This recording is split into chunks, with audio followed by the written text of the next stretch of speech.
Vamos falar de Vasco. Segunda-feira de cobranças no Centro de Treinamento Moacir Barbosa. Vamos falar de também uma contratação que o Vasco já assinou pré-contrato para a janela do meio do ano. Vamos falar sobre isso após a vinheta. Salve, salve galera do Vascão! Boa noite para todo mundo. Agora é sábado, a bola rola lá no Castelão, né, capital, né, do Ceará, onde o Vasco vai enfrentar o Fortaleza pela 8ª rodada do Campeonato Brasileiro.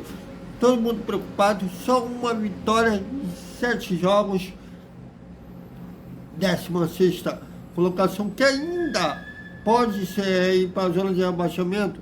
Ainda a bola vai rolar daqui a pouco lá no Belo Horizonte, entre Cuiabá e Cruzeiro. Se o Cuiabá vencer o Cruzeiro, passa o Vasco e joga o Vasco para a zona de rebaixamento. Então tem que torcer para o Cruzeiro hoje, nessa plena segunda-feira. Bom, e depois de um domingo de folga, a delegação se reapresentou nessa segunda-feira no Centro de Treinamento Moacir Barbosa.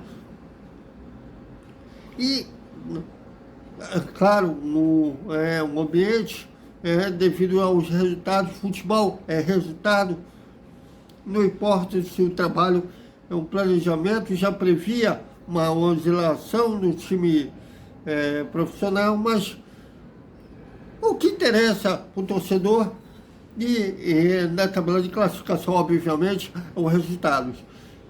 E não vem vindo, embora o Vasco chegue a criar, mas não termina em gols. Futebol é gol. E foi uma segunda-feira de cobrança devido aos resultados.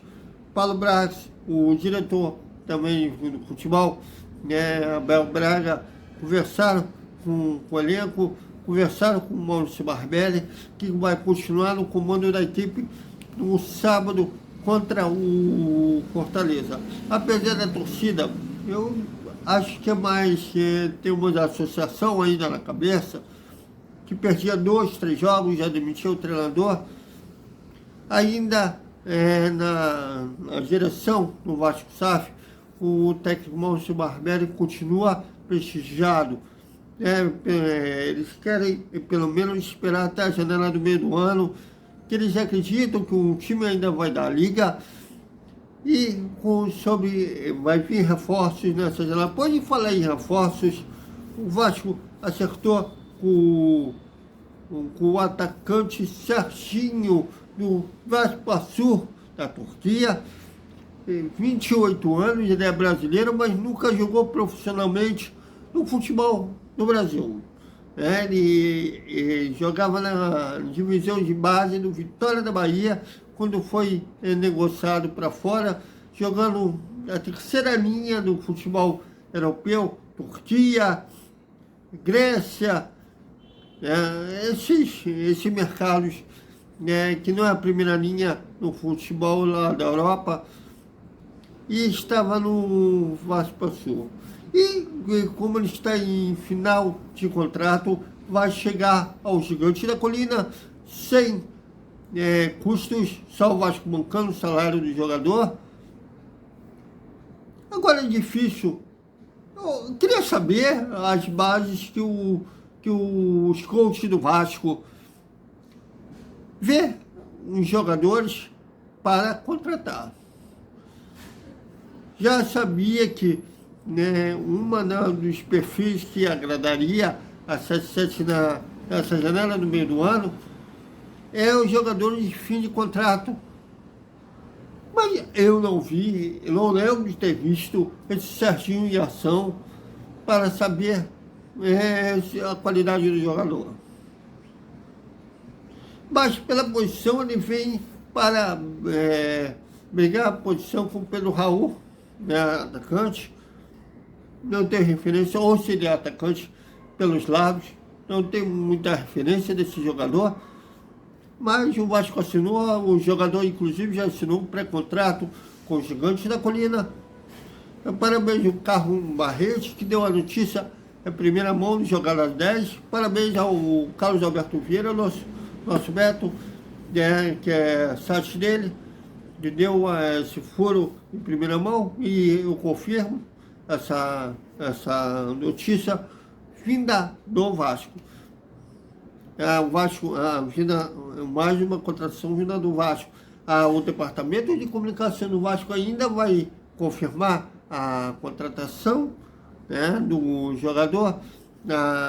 Eles têm uma política de só confirmar uma contratação quando o jogador assina um contrato, né, um contrato definitivo. O jogador está com um pré-contrato assinado, mas entre pré-contrato e um contrato existe uma diferença. E aí, quando o jogador, né, assinar o contrato, se apresentar, ou se estiver com data agendada para a apresentação, é que o Departamento de Comunicação do Vasco irá confirmar essa chegada, esse reforço, se é que se pode falar que é um reforço para a temporada que o Vasco só tem o Campeonato Brasileiro.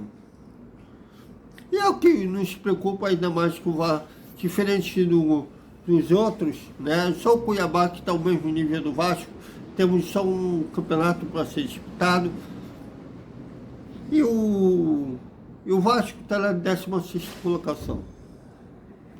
Houve cobranças, né, nessa segunda-feira. Não está descartado mudanças na equipe em relação ao time que perdeu para o São Paulo. Já tem uma modificação certa. Pedro Raul, que levou o terceiro cartão amarelo, né, tinha sido substituído, mas na hora de comemorar o gol do Matias Galaza, levou o terceiro amarelo, está fora da partida. E o Maurício Barbieri terá que quebrar a cabeça para definir um substituto de seu camisa 9. Além disso, pode ter outras modificações, sobretudo no lado direito da defesa, que falhou muito contra o São Paulo. O Mita pode perder espaço para o Paulo Henrique. O Robson, que falhou demais contra o São Paulo, pode perder espaço para o Campasso. Não está descartado também um esquema de 3 zagueiros.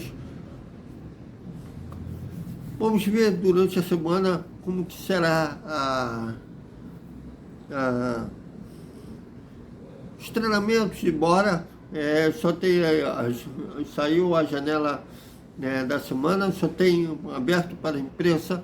Na quinta-feira a gente não sabe quem será que vai atender os jornalistas, se a gente poderá estar presente, né, um horário também. Mas e vocês, o que vocês acham dessa nova contratação do Vasco?